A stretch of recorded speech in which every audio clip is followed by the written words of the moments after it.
Good morning, y'all. Hey, it's Amanda with Tap Mom and the Bake Brigade. Hope everybody's having a good Saturday morning. I'm having a good morning. I got one of my favorite beverages. The only lightly carbonated drink I can drink. This one doesn't bother me at all. I don't think it has enough carbonation in it to bother me, so I drink it every now and then. I was having one of these almost every day for a while, and then I went down to just one or two a week. So I think that's better. I started getting better sleep. And didn't need as many of these. But this morning I need it. This is sugar-free watermelon flavor. But I digress. How y'all faring in this heat? This heat is evil. Don't you know I'm staying my lazy butt inside in the air conditioning? Yes, I am. We did, I don't know if I told y'all this, but, you know, that I've been talking about the sunroof in my van leaks. Well, I bought a $5 tarp. And so every time there's a hint of rain, me and Johnny rush out there and we throw this tarp over the sunroof and then reclose it inside the doors of the van and leave it. And that's been working. So there you have it. That's what we're doing with the sunroof. We're just covering it with a tarp and closing the tarp inside the doors and locking it when it rains, and it works perfect. So yeah, that's what we're doing. It's still having a little bit of an electric issue. I'm not sure what's doing it, but it doesn't appear to be messing with the operation of the vehicle. It's still a solid ride. As far as mechanically goes, it still runs real good and everything. I think the heat was affecting my tires a little bit. They kind of, there was one that kept getting low, but now that I've put air in it again, it seems to be holding. So, you know. And I talked to the lady with John's program again, and we're going to try to move him to, I don't know if y'all remember, but a couple of years ago, John and I went and revisited a place called Frost Industries, and it's basically the same driving distance I'm going to take him now, only it's the opposite direction. So I would still have a drive. I have a drive that I have to do twice a day, 3 days a week right now, or mainly 2 days a week since he doesn't go Fridays.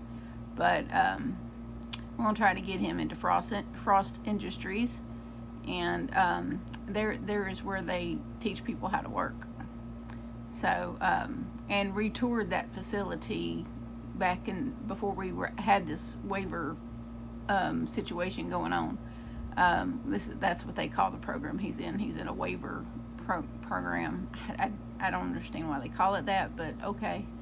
But that's the program he's in.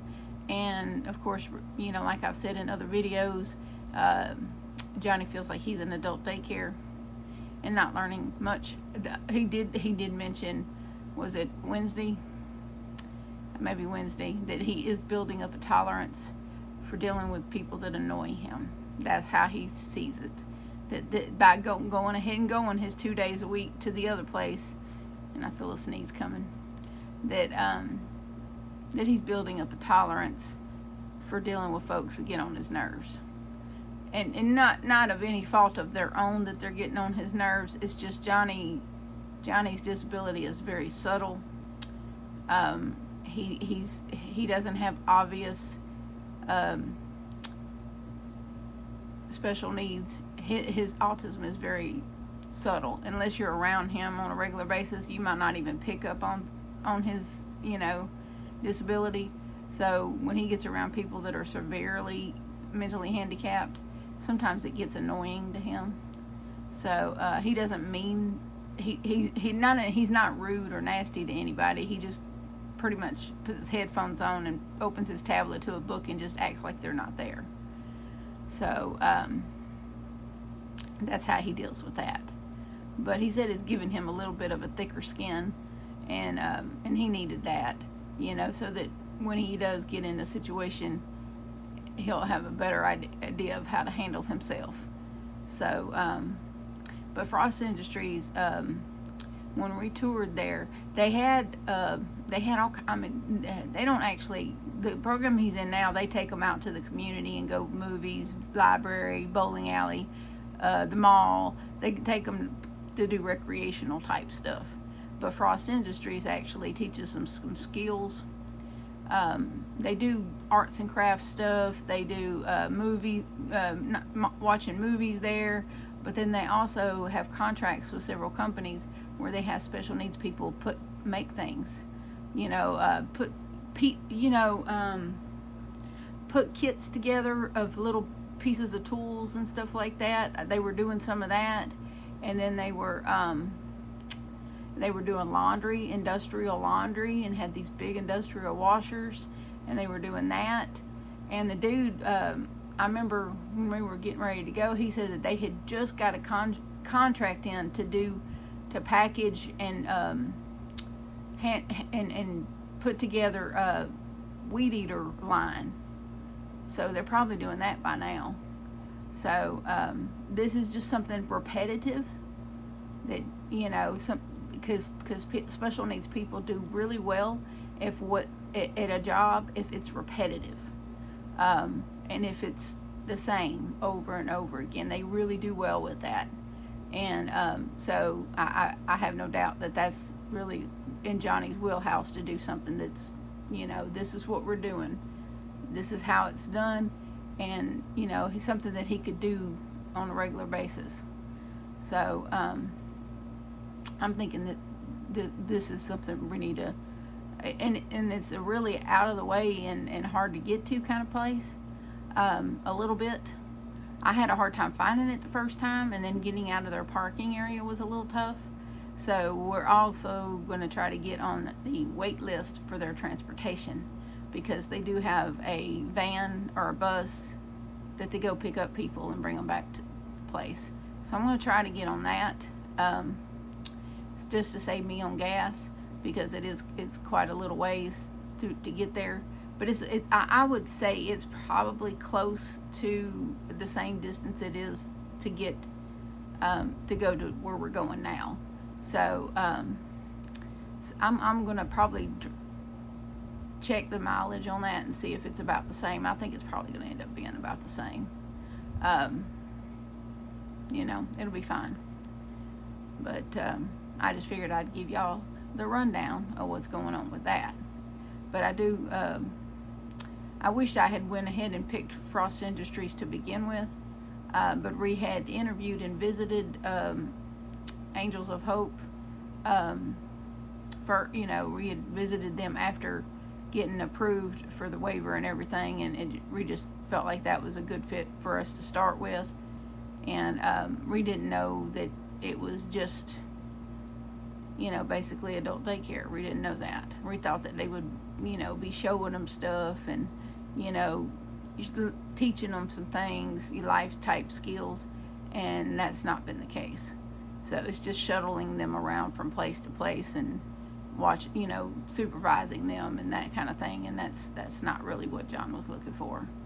So that's a lot of people, that are more severely, disabled, that works for them, because they're not trying to get out, become independent and eventually be on their own like John.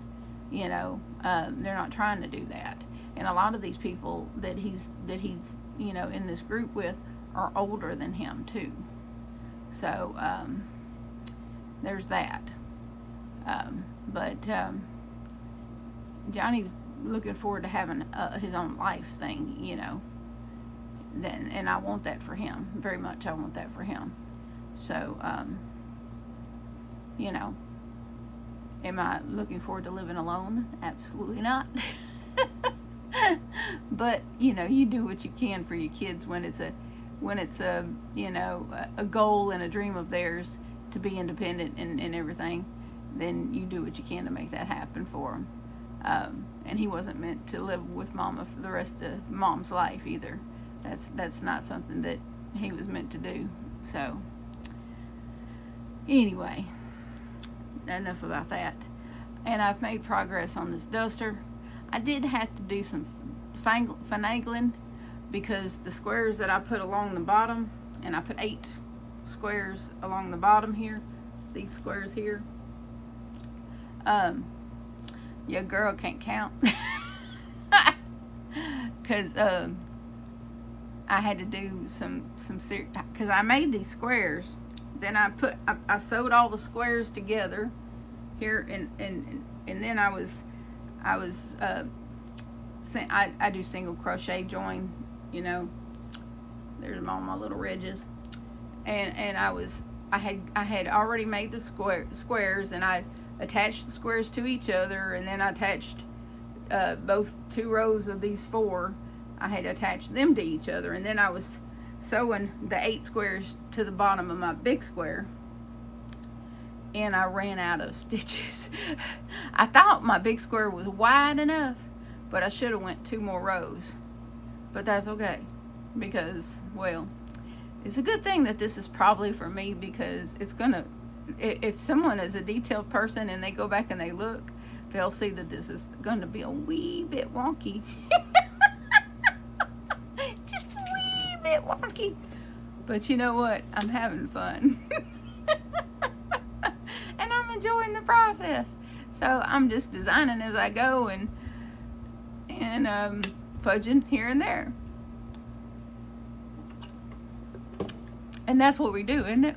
You fudge here and there. As long as it looks okay. Because you notice I have not tucked in ends. I haven't tucked in ends yet at this juncture, just in case I need to grab my little yarn needle and undo all of this. I can still do that because I haven't tucked my ends in. Because if it's anything you've learned about me and my makes, once I tuck them ends in and use this here dab it to keep it in place, fabric glue, once I use a little of this, and I'm gonna show this to y'all so y'all can see what I'm talking about. Others might know what I'm talking about. Others probably use this Aleene's Fabric Fusion. Just a dab will do you, okay? Just a dab. One of these lasts me a year. That's how long it lasts me, a year. And y'all know I make a lot of stuff too. I don't make as much as other people make, because other people are more faster crocheters than me. But just a dab will do you. It dries clear. You don't even know what's on there, unless you get too happy with it, and then it can make your piece kind of hard in places. But it withstands washings and everything. So yeah. So, because when I took in ends, I took them in so well, and then I dab it with that fabric glue, and it ain't coming out, baby, unless you cut it out. That's it. It's a wrap. And once I tuck it in, that's why you don't. If I make a mistake on a project, if I get to the point where all my ends are tucked in and dealt with, I'm not ripping that out. Because I know I'm going to have to cut it apart. I know, because I know how I roll. I tuck them. You're not getting that out. I mean it to stay. For good. So, as I'm sewing these 8 squares to the bottom of my big square, I run out of space. Even a little fudging wouldn't do it. So, me being me, I took it as far as I could take it, and I had about 2 spaces, two granny clusters left at the end that I couldn't get it to. Because if I had, that would have left me with a bunch of fudging, and it would have bunched up my stitches and made not a nice transition on the outs, on the good side. So I said, well, I can either undo all of this, then go back and take, because see, the only alternative to doing what I did is to take all these squares apart. Listen to this is the dilemma that I was in. I can either go and take all the 8 squares apart. Okay, unattach them to each other. Take a row of this blue out, because when I did the squares, I put 2 rows of this ocean color on all the other colors just have 1 row, but I put 2 rows of the ocean color at the edge, because that's my primary color for the piece. So my options were to take all my squares apart and then take a row of the blue off and then reattach them and then do what it do. That probably would have solved the problem. Did I do that? No, I did not. Because that's a lot of work, and I just went over why. Because once I took an end in, that's it. I'd have to cut it apart, and I'm not about to cut anything apart. So what I ended up doing, I mean, it's on the other side. Yes, on this side, I think. No, it's this side.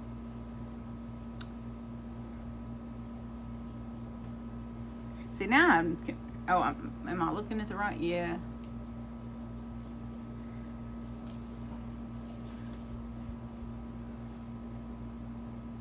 Great, now I can't even see what I did. It's on this side. Okay. Yeah, because that looks straight there. Okay. So I added 2 rows to the side. Yes, I did. Is that going to be a little cattywampus if someone really starts studying my piece? Probably. But it worked. I added 2 rows, and that's why I got all these ends right here, because I added 2 rows to the side, and then I finished connecting my squares to the bottom, which only took just a handful of stitches to do. So because I wanted it to look, and one of my ends graduated to the front while I was doing, but because I wanted it to look nice, and of course, ignore that little end. I will get my needle and put that through to the other side. But I wanted them to, I didn't, of course I'm going to use some fabric softener, and once it's relaxed, my stitches are relaxed, it'll drape better. But yeah, that's, let me see if I can hold up the whole back. I've got it, I figure by the time I add trim work and my ribbing along the bottom, it'll be as long as I want it. But that's what we got working with so far for the back. And now I have to work on the front. I have decided that these will be pockets. Possibly pockets. So the next course of action is I'm just going to add, I was thinking about doing more squares, but I think I'm just going to do granny stitch rows to get my length rather than more squares. I am going to, however, I'm going to attach my yarn, as I'm thinking I need more width. I need more width at this point. I need a little more width. So I'm going to take, I'm still working with some scrap yarn, and so I'm going to take and run a row of each of the colors on both sides, and that should give me my length, my width that I'm looking for. I might not even need an extra row of each color on the side, but that's what I'm shooting for, is a row of each side. But let's see, get here. But that's what I'm going for, is a row, probably at least the cream, the brown, and the aqua. That's probably what I'll at least do. Try 3 rows, and then in that darker teal. Probably three or four I'll probably put on each side, and see where that leaves me width wise. And because I don't want to start adding to the front lapels and do the front until I got the width right. That way I'm, you know, doing the whole deal and not having to go back and figure that out. So I'm gonna do the width first, and then I will go back and do the front, because I think I'm gonna have just the front come up over my shoulders, and you know, and just do rows and the granny stitch all the way down, and just stripe it with my colors until I get it as long as the back. And then I'll use those 2 granny squares as pockets. I'll put pockets on the front. I think so. I think that's what we're gonna do. And then for the sleeves, I think I'm just gonna crochet those on. Yeah, I think that's what we're gonna do. That's the plan so far. Yeah, I think that's what I'm gonna do. I'm just gonna crochet them on with the granny stitch, and because, well, I can. I know I thought about doing granny square sleeves, you know, but that everybody does that. Everybody makes granny squares for the sleeve. I'm not gonna do that. I'm just gonna do 2 rows of each color until I get the sleeve long enough, and then I'll cuff it and done. So yeah, that's what I'm gonna do instead of making the sleeve and then sewing the sleeve on, which is always a crapshoot. You don't know if it's gonna work or not. I've done that before. I did that with Piper's sweater that I made last year, and no, we're not doing that again. We're not making sleeves and then sewing them on. That is not fun, because you're never quite happy with the alignment. And I mean, at least me, you know, I'm always worried that it's not gonna, you know, because you literally have to sew that on usually. I like to do a single crochet join when I join things, because I like the ridge. I feel more secure with that. I don't feel like it's gonna, I think you know, because you're gonna have wear and tear on that item, and I think that the single crochet ridge it gives you a bit more security, and I feel more, you know, comfortable with that, and feel like that's gonna last out, you know, more so than just a whip stitch with a needle, you know, or a slip stitch. Slip stitch is really close to a single crochet, so it you know, you're okay with a slip stitch connect if that's your choice. You know, I don't, you know, I've just ever since I started crocheting and learning how to crochet, this goes back to Franken blanket.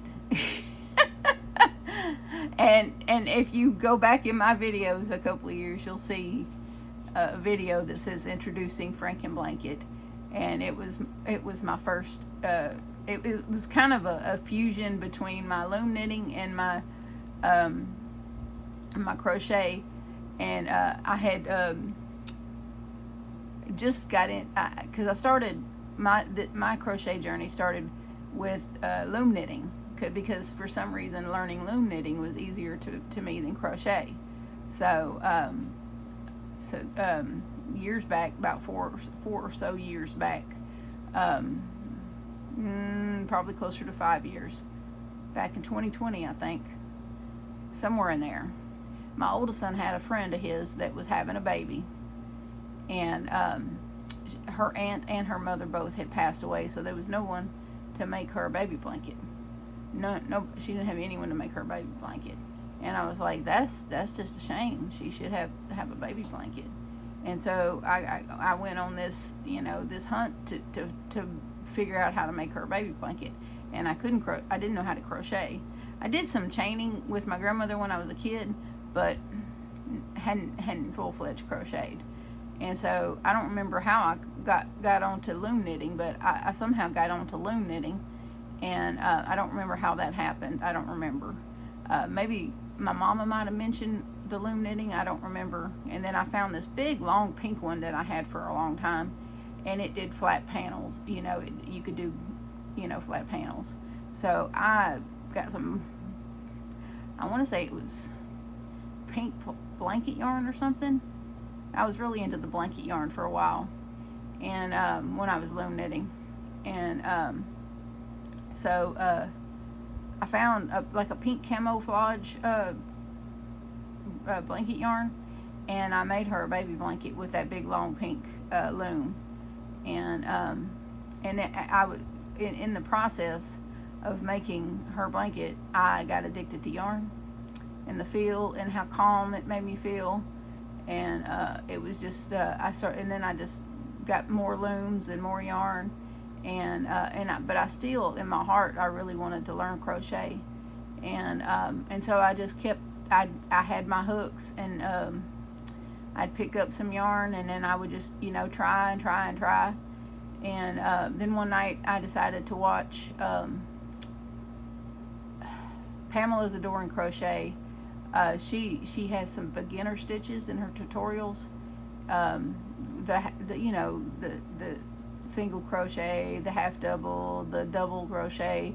She even has a beginner tutorial for doing granny squares that I still do her tutorial, her way of doing them, and because it's what clicked. So I was watching something called, I don't remember what led me to, I was already subscribed to her to begin with, because she's amazing, and but something led me to watch those beginning stitch tutorials by Pamela's Adoring Crochet, and once I kept slowing it down and rewinding, and I would do the steps with her, and then just like a freaking switch, it just literally, I got it.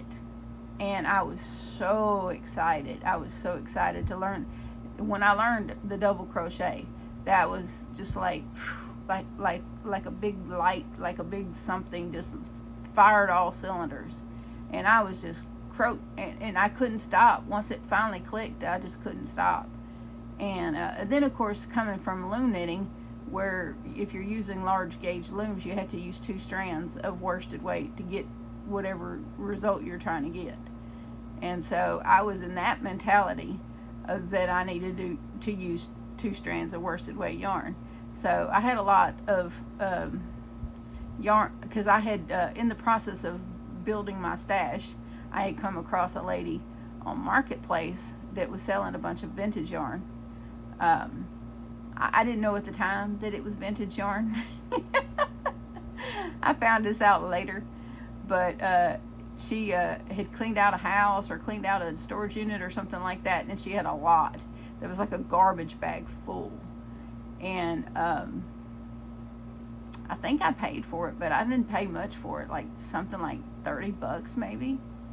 It was cheap, and it was mostly Red Heart and brands that are that no longer are made. And you know, hindsight being 2020 and everything, I probably should have held on to some of that.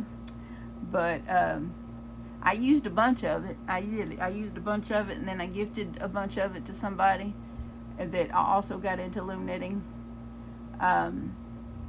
So yeah, that's how I started my stash. And so when I went to make Franken blanket, because shortly after I learned to finally learn to crochet, I had been making these panels, loom knitting panels out of my scrap yarn, and so I had all these different shaped panels. From you can do flat panels on a round loom. I've done it many times. And so I had all these flat panels out of scrap yarn that I really hadn't, you know, I was going to make into a blanket. I just hadn't quite figured out how to do that yet, because I hadn't figured out, until I learned to actually crochet, I didn't think about doing a single crochet join. But that's what I ended up doing. And of course I tried to y'all can say hi to Maggie. She's bumping into the table. But until I watched Pamela's video and learned all the stitches, I wasn't real sure on how I was going to go about connecting all those panels into making one project. And so I figured out the single crochet join, and I started to put these panels together for a Franken blanket. And so when I was putting the panels together, I was like, you know what? This is not a perfect square. This is not going to go well. The more I put together, the more weird it looked. And mind you, this was scrap yarn, so it was just like a kaleidoscope of different colors and patterns, because I'd used variegated, I used solid, self-striping. I used it all in this one project. And so I just sewed it together. And then I was like, well, now that I can crochet, I could just attach my yarn right here and just do some double crochets here and there and see if I can make it look more like a regular shape instead of like Franken blanket. So here and there I inserted, a row of a double crochet here and several rows there and some more over there. And so before I knew it, Franken blanket was born. And, but it's such a warm blanket. It's very, very cozy. It lives in the couch in the living room because Theo will from time to time lay on the couch. And so that's kind of Theo's blanket. It's about, I would say it's probably twin bed size blanket. I would say, about that size. But I keep it as a reminder of where I've been in my crochet journey. And it's such nostalgia to have that blanket and to know where I've been with my journey and to, okay, I'll throw it if you give it up. Well, give it up, sister. Come on. All right. She just keeps pressing that thing, her toy on me, wanting me to throw it, but then I had to pry it out of her mouth to be able to throw it. Oh, you silly girl. But that's the story of Franken blanket, and that's the story of my crochet journey. It took me a year of on and off trying to actually get the crochet, but at least I had loom knitting, and I still like loom knitting. It's very meditative, I guess you could say, such as crochet as well. If you get a mindless project and just sit there and just go, if whatever you consider mindless, I consider double crochets, just over and over double crochets or half double crochets, is, to me, that's mindless. That's soothing. Also, when you're loom knitting, the owl eye stitch can be very soothing and mindless, and help you kill time. All right, Miss Lady. And she has turned into the most sweetest dog. She, a lot of times when I'm sitting here working in this chair, she will come and put her head on my foot. Okay. But she will. I'll be sitting here and I'll be listening to music and crocheting and working away, and she'll just come put her head on my foot. It's so sweet and comforting. She's such a comfort to me. And she does the sweetest thing in the morning.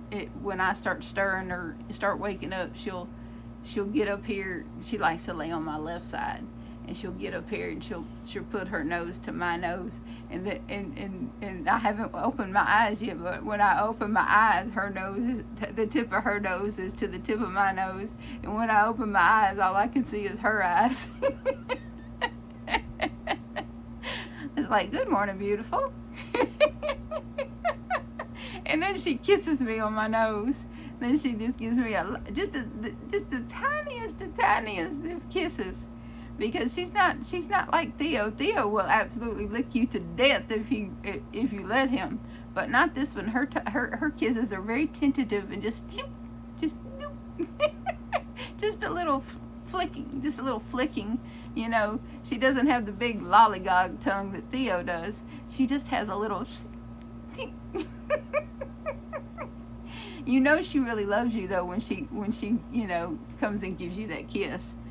That's when you know you've got a dog who really loves you, because she's very protective of me, and she's definitely my sweet little companion, a very good companion. She really is, and she's done very well. She hasn't had an accident in the house in quite a while. Of course, I took to, as soon as my feet hit the floor, I let her out and shut the door, because typically when I let them out, I leave the door cracked so they can nose it open and come back in when they're done. But the way that her first thing in the morning situation is that sometimes she'll go out and she'll, for whatever reason, if I let her out for right away, if I don't close that door behind her completely, she gets distracted by something that she hears inside the house, and instead of handling her business out there, she'll come right back in, and then half an hour to an hour later, she'll have an accident on the floor.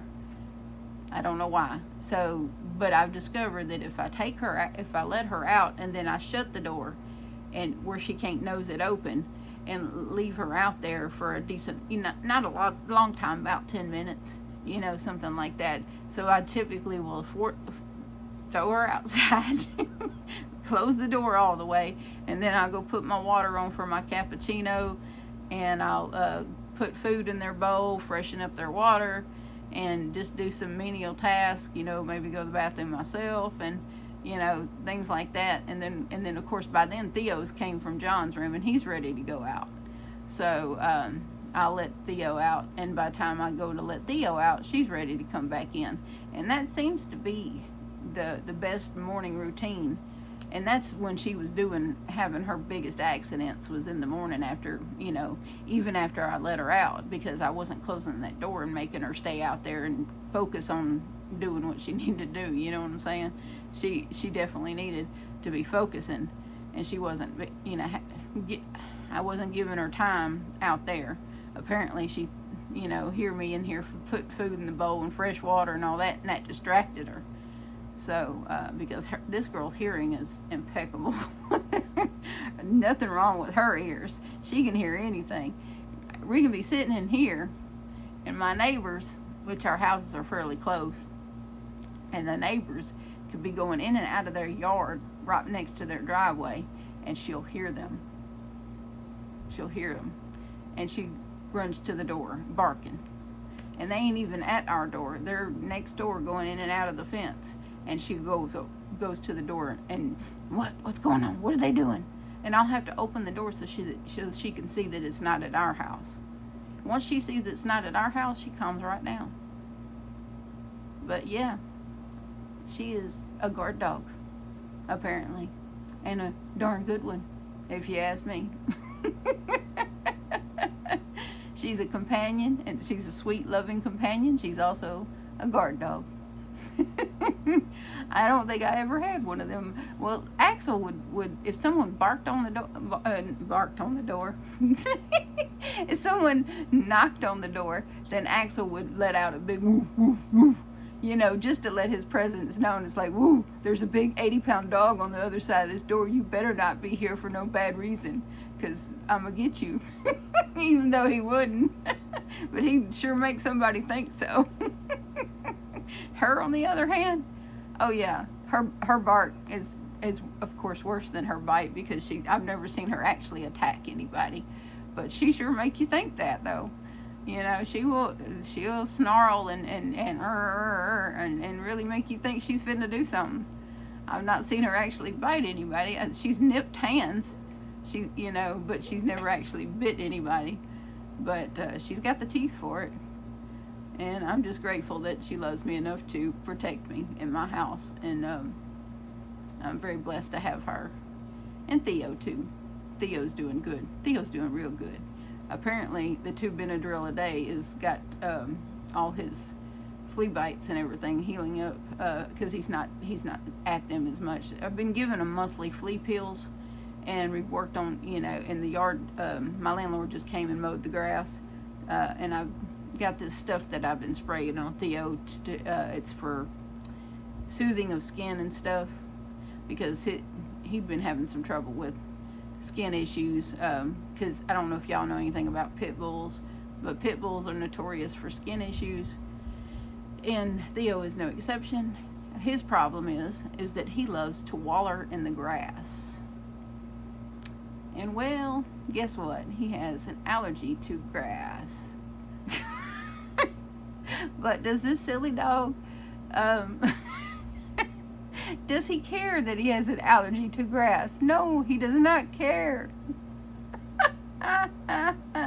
Just like a fat kid loves cake, right? Yeah.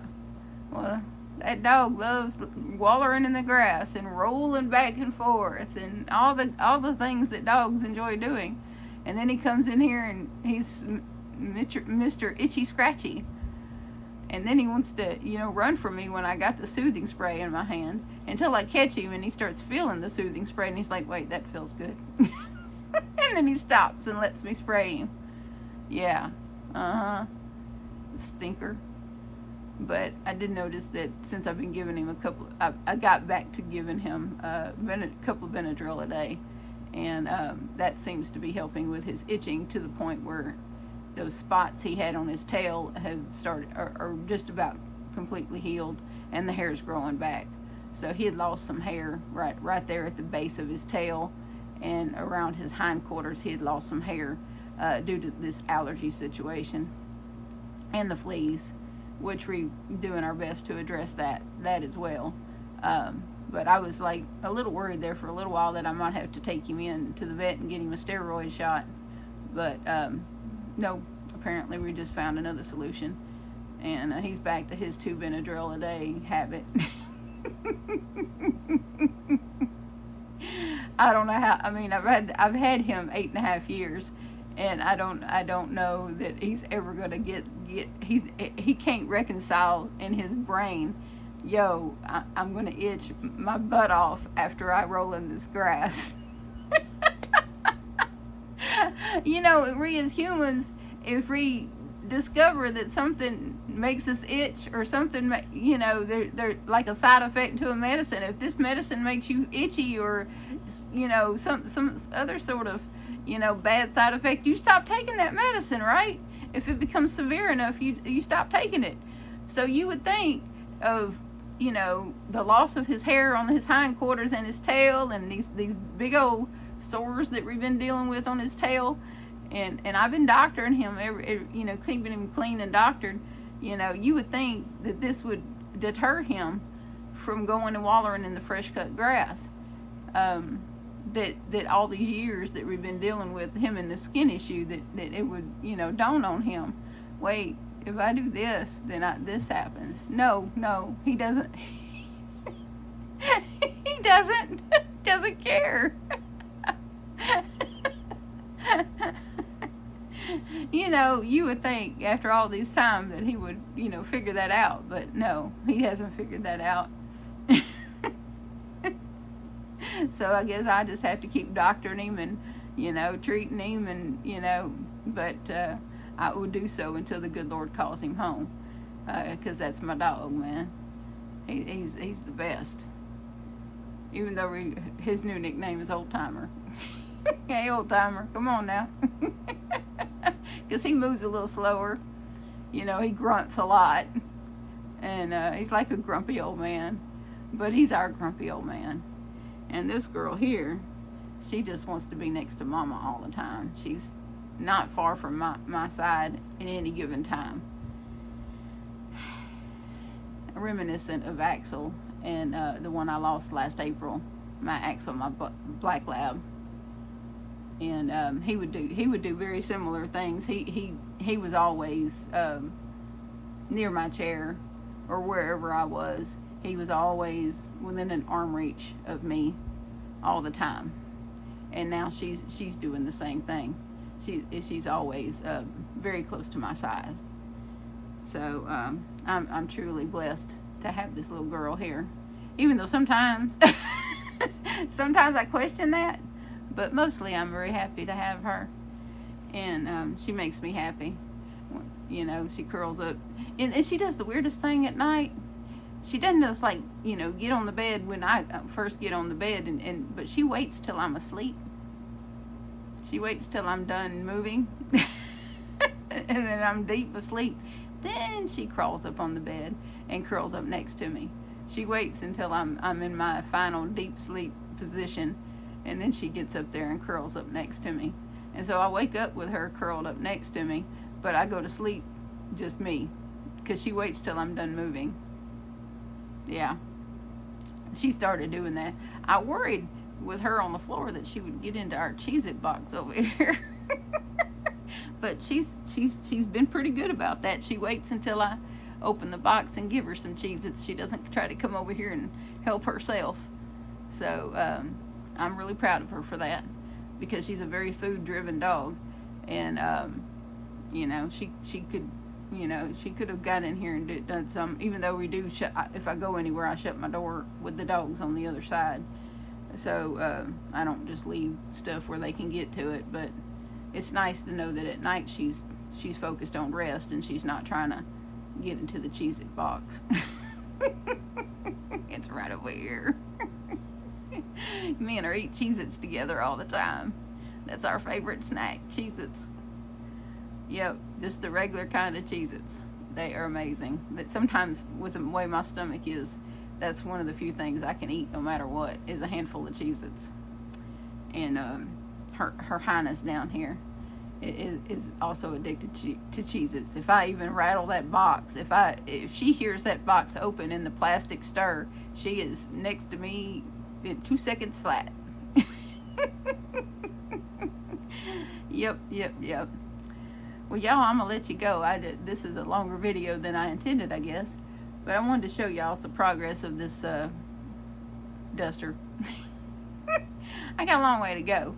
I got to add those side rows. I'm gonna do that next. I'm gonna add the sides to the sides, because I want to do the side rows first and then start adding rows for the lapel, you know, and because I'm gonna have to go all the way down with that, and then figure out my armholes, and but the back is done. I'm thrilled that to me that was the hardest part, is getting all that worked out.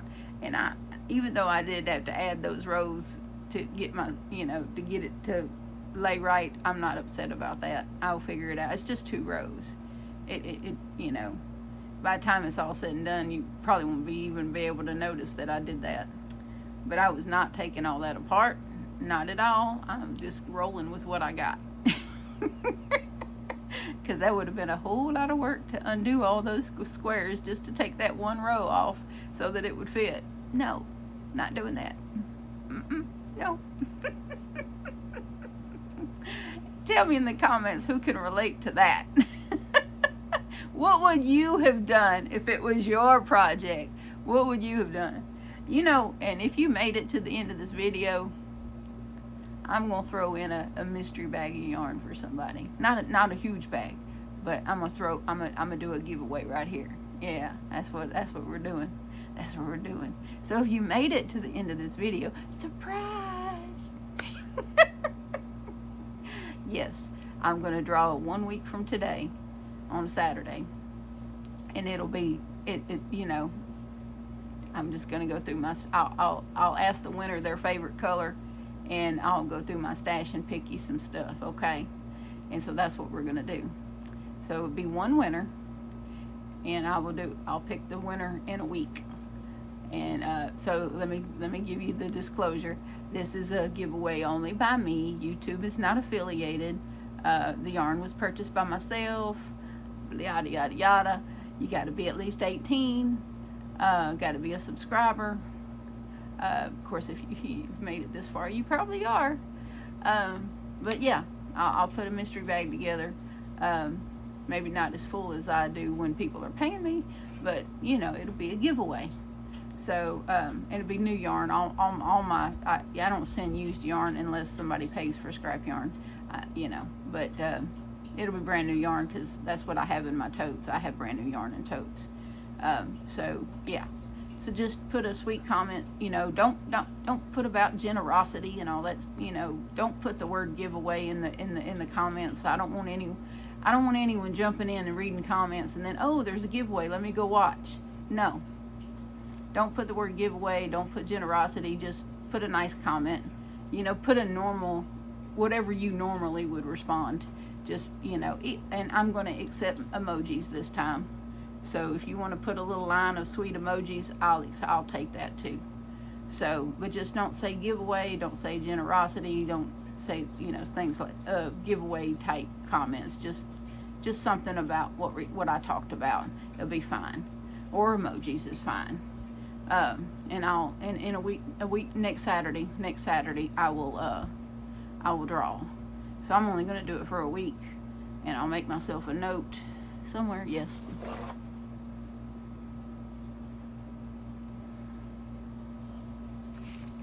Because I'm using my phone.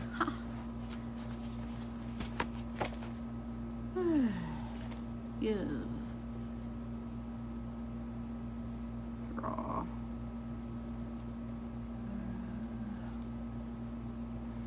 1 week. I know that's like oh, that's the 5th. Yep, 7/5. Yep. I just had thought about that because next Friday is the 4th. Yes, okay. So, note made. There you go. Alright, y'all. Well, thank you so much for hanging in with me almost a whole hour. I don't normally do. I hadn't been doing these long videos. I don't know how long this is going to take to upload. But, this was a duster update. This is going to be a doozy. But it's fun. It's fun. I'm having fun. But I love y'all, and so does Jesus. And please remember to adopt, don't shop. Your best friend could be waiting on you at the shelter or the rescue. And I'll see y'all again soon. Bye.